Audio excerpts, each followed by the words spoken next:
অনুরাগের ছোঁয়া ধারাবাহিকের নতুন পর্বে দেখা যায় যে অর্জুনকে অনেক বুঝিয়ে একসাথে থাকার জন্য রাজি করে দীপা। তখন অর্জুন বলে, ঠিক আছে, আজ থেকে আমরা এক হোস্টেলের দুজন বন্ধু, আপদে বিপদে একজন অপরজনের পাশে থাকবো। তখন তারা যখন একে অপরের সাথে প্রমিস করার জন্য হাত ধরে, ঠিক সেই সময় সূর্য সেখানে গাড়ি নিয়ে হাজির হয়। আর দীপা অর্জুনকে হাত ধরে কথা বলতে দেখে কষ্ট পায়। তখন এরা বলে, আমরা কোথায় যাচ্ছি স্যার? তখন সূর্য জানায়, আমরা অনেক দূরে যাচ্ছি। অন্যদিকে ভিক্টর তিস্তাকে বাড়ি থেকে টাকা আনার জন্য চাপ দেয়।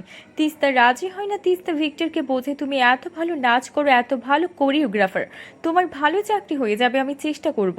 ভিক্টর জানায়, আমার লাইফস্টাইল ওসবের সময় নেই আমার, তুমি টাকা আনবে কিনা বলো।